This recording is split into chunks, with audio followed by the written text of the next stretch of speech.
Tens of thousands of Canadians want America's ambassador to Canada to be kicked out of the country.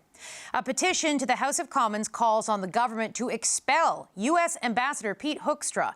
It accuses Hoekstra of making statements that undermine the Canada-U.S. relationship. As of this hour, the petition has over 70,000 signatures. That number has more than doubled in the last 24 hours. I'm joined now by the Power panel. Cameron Ahmad was a head of communications to former Prime Minister Justin Trudeau. And here in our Ottawa studio, Tim Powers has worked as a strategist for Conservative parties. And Sherelle Evelyn is the managing editor of The Hill Times. I'm going to start with you, Cameron, because in your role, I know that you were working in the Prime Minister's office during Trump 1.0 and had to deal with the Trump administration plenty.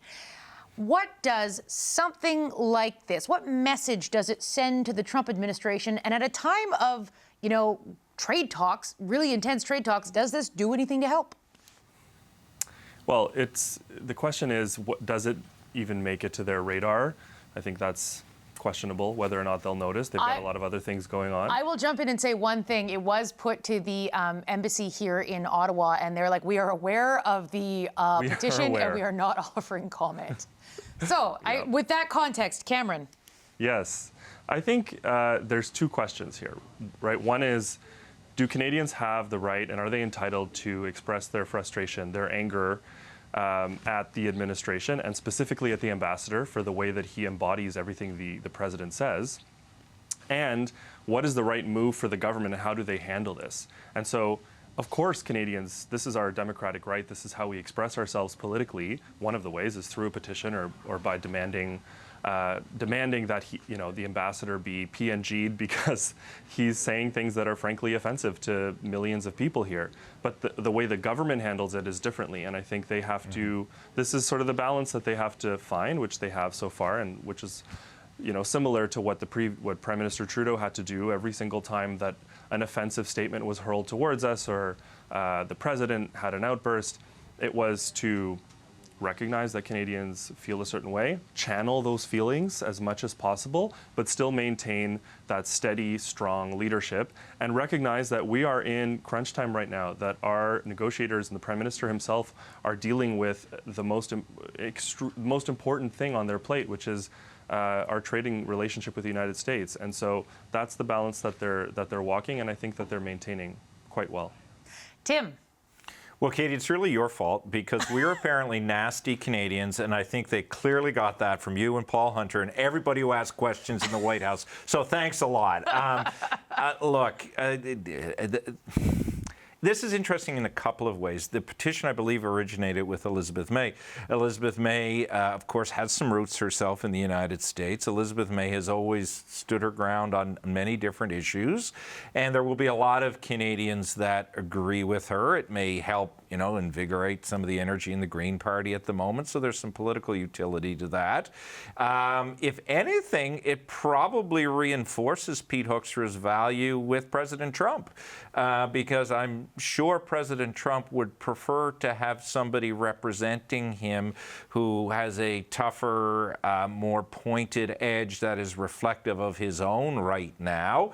And if there were Pete Hoekstra, maybe if Donald Trump was president for life, Pete Hoekstra could be the ambassador for life. That's probably what this petition does, is empowers Pete Hoekstra in the eyes of Donald Trump.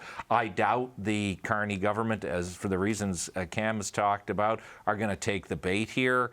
It is what it is. It's a great talker. I'm not sure it's going to change the way Mr. Hoekstra behaves. What's fascinating for me, then I'll shut up because I'm being nasty hogging all the time, is, we are coming up on the 25th anniversary of 9/11. And in my part of the world, that's a big anniversary because that was a moment where Canadians and the people of Gander and Stephenville and Goose Bay and others stood with Americans on a human-to-human level, and there's been love and bonds reciprocated there. How Mr. Hoekstra leads the American celebrations, or I shouldn't say celebrations, recognition of that time will be fascinating to watch. Sherelle, before I get to you, I want to ask you about that because The way that U.S. President Donald Trump has talked about how NATO allies have sort of not stood up in the way he thinks they should, in this moment where Donald Trump is saying all these different things about how, if we were ever attacked, no one would ever come to our defense. And the lack of sort of recognition of the way that Canada, particularly in the moments after 9/11, what Canada and NATO allies did in the immediate aftermath and then the wars in the war on terror. When you bring that up and you talk about, this anniversary and sort of the sentiment expressed there, do you think that do you expect the Trump administration to sort of recognize sort of the contributions of others in that moment? Are you expecting that? I would hope so, but I have no hope for it. I mean, Cam can talk to the moment that was very effective for the Trudeau government when then Prime Minister Trudeau, I think Katie Telford and others, took Jared Kushner and Ivanka Trump to see Come From Away in New York to tell that story. And after that, it did seem things got a little bit better. But I think what you will see from the president on 9/11 is properly a remembrance of all of those that have died and a talking of that, and not a lot about, Canada, England, and all the other nations that were there for the people of America on that day. But the important thing to remember is the people of America do remember that. Sherelle, on Pete Hoekstra, what do you make of what message this petition sends, and whether it's something that could end up hurting possibly Canadian negotiators when they're dealing with this? I don't know if it'll hurt. I did want to, something that Tim said, I just want to you mentioned that the petition started with Elizabeth May. She's sponsoring it in the House of Commons, but it started with a citizen in Calgary. And so every petition needs an MP to table it. But I don't, and what these petitions do is that ultimately, when they do come into the House and they are tabled, the government has to respond. They have to respond in writing within 45 days or so. So they will have to go on the record with this is how we're handling this. Obviously, the Prime Minister, the Foreign Minister, they've already kind of kiboshed this idea when it's been brought up in the past, because this is not the first time people are talking about Pete Hoekstra and his behavior and his diplomacy or lack thereof. And there have been these questions, Demarche, PNG, yada yada. And it's been a no.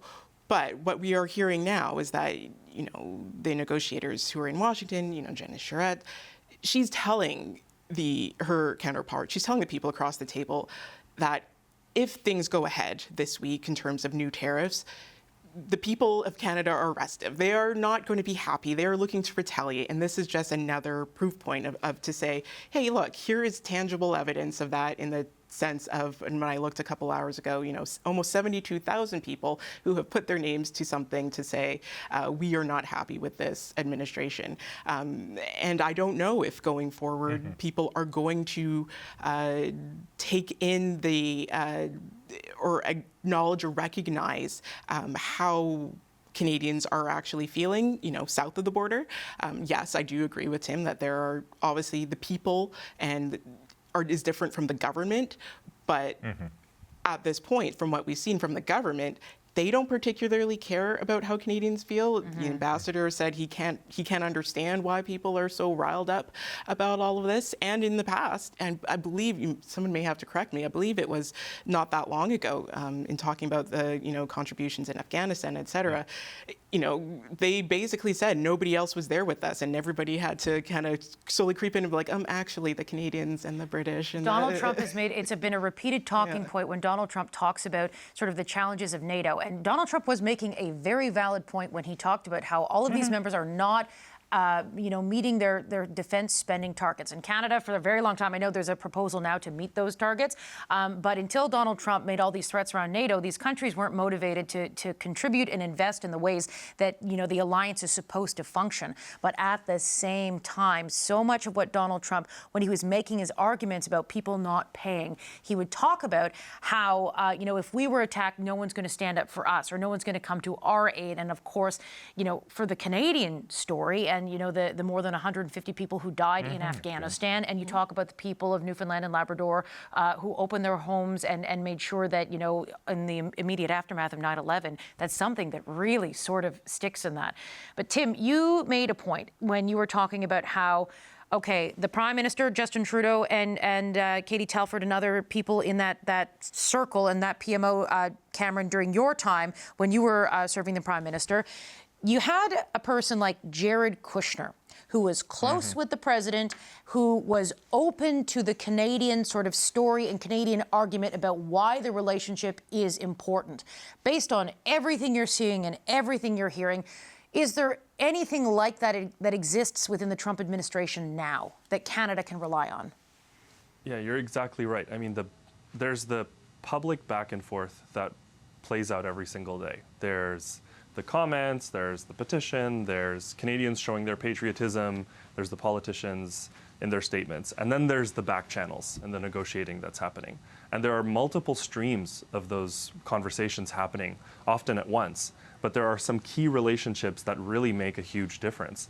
And we had some of those relationships that took a long time to foster, but they allowed both the government and the administration to get down to business and really talk through the trickier substantive pieces in the negotiation. And often those are things that didn't make their way to the headlines. So right now, I'm confident that those conversations are happening behind the scenes, but as we're seeing through your reporting today, we're still seemingly at a standstill. And I wouldn't treat this deadline next week as a make or break. This is the same scenario that has played out over and over again with us, with every other country that the United States has been negotiating with or trying to strike new trade deals with. Sometimes they sign a new deal and then they unsign it. Let's not forget that the deal we currently have in place was negotiated by the current sitting United States president. So the government's job here is to keep those back channels live, handle and manage all the public noise that happens inevitably, and not just accept any deal to meet a deadline and be able to declare victory, but to keep working hard behind the scenes for the best possible comprehensive deal, as we hear the Prime Minister talk about all the time, and keep working towards that no matter how long it takes. Cameron, you talk about things that didn't make their way to the headlines. Are there any behind-the-scenes stories about those conversations that you would like to break right here on Power and Politics by any chance? You know what? I think they've all sort of trickled their way into the long reads and the books that have been written since. So, it's honestly sometimes it's these relationships that you wouldn't, like you mentioned, Jared Kushner and Ivanka Trump. These are people that you wouldn't imagine Canadian officials having relationships with, but they were developed. And ultimately, some of the people in the president's orbit understand the benefit of ultimately reaching a deal. And they understand the benefit of having two-way trade that's free and open with Canada for all the reasons that the wonderful Ralph Goodale spoke about before we came on. And so those people, I think they have it in their interest, as do many other people in the president's broader orbit, in the Republican Party, in states, in business associations, in unions. Those are the people that the Canadian team, the United Canadian team, has to keep talking to win not just hearts and minds, but also keep making those points about what the consequences are to the American economy if trade with Canada doesn't grow. Tim, I note you were agreeing with some of what Cameron had to say there. Yeah, I mean, but if you often do. Cameron and I do agree fairly often. I know the conservative people who watch hate that, but you can't agree when the points are valid. And I think if you go back, actually, Katie, and look at Canada-U.S. relations, you will find whether it was Justin Trudeau or Stephen Harper or Paul Martin or Brian Mulroney, there were always others. It wasn't just the ministers. It wasn't just the prime minister. There were all these other conversations. And I think that maybe, I have no insight into the current state of affairs, but it is probably exceedingly frustrating for Prime Minister Carney that the others aren't as obvious as they were in previous times. And that Donald Trump, and you know this better than anybody, Katie, got so put off by the experts around him and people who were supposedly helping him that he's become more isolationist. So unless, the audience in New York that our Prime Minister talked to in the spring has carried some water for Mark Carney, it's hard to know who is doing that, giving Canada voice in the president's mind. Cheryl, what do you make of the deadline next week? That's just, I guess, exactly 1 week away. Do you see this as the government facing a make-or-break moment? I don't know if it's a make-or-break moment in terms of, public opinion is going to automatically flip, and the massive polling margins that the Liberals are currently enjoying are going to dwindle. I don't think that's the case, but I do believe people will start to be asking more questions more vocally to say, okay, yes, everybody knows we're dealing with a bad actor. You cannot take that off the table. At this point, the Conservatives are saying, we cannot accept any old deal. You can't have concessions. You can't have this. We can't have that. So everybody kind of knows where those lines in the sand are drawn. But the fact that there has been this push, that people are seen to be doing something perhaps more than they have been seen to be doing it before, not to say that nothing was happening, there weren't any talks, but this sustained push in terms of negotiations, I think people may start to say, okay, but where are we? Show your work. What have we been doing? Because we're going to get back into September. The House is going to sit and people are going to be asking questions directly. And without something to show for it, it does become more difficult. Okay, we have 2 minutes left. I want to go around the horn here to get everyone's take on what are you looking for over the next week? Are there signs of progress or signs of not, whatever the opposite of progress is? Cameron, whatever that is. Cameron, you go first. I really have a way with words today. You and Ralph. I think we're going to, everyone's going to keep watching every single tidbit of information that comes from Ottawa or that comes from Washington and overanalyze everything that's happening. I think what you're seeing the Prime Minister do right now and his team is keep pushing for the best possible deal. I think what we're also going to look for is how they control this narrative that's developing that the media is going to keep talking about is this notion that this date is the be-all, end-all for the Canadian-U.S. trading relationship, and they're going to have to show keep talking about the bigger picture and the ultimate end game. Well, I will say that narrative is based on sources who have been speaking to us, who have direct knowledge of the situation, who have been briefed. So we're not just like being like, hey, let's get a notion. It's like this is based on what the people who are in the loop are talking about. Tim? Cameron gave the erudite answer, Truth Social. What is the president tweeting about in relation to us, and what does that do to the dialogue, and how does he want that to influence the dialogue? Okay, we've got 1 minute left. Sherelle, up to you. You get the last minute. Ooh, the whole minute. Whole minute. Okay, well, concessions. That's what I'm going to be looking at. Who's making them? Is the U.S. actually giving anything up? Because people talk about a negotiation, and there's give and take on both sides. We haven't seen a lot of give from the United States. So if there's talk about, is it just going to be lowering the tariffs? I don't know if that'll be good enough, or people will be happy enough if that's what it is, if the Canadians are seen to be giving things up. So in this next week, I'll be looking to see, who's giving something.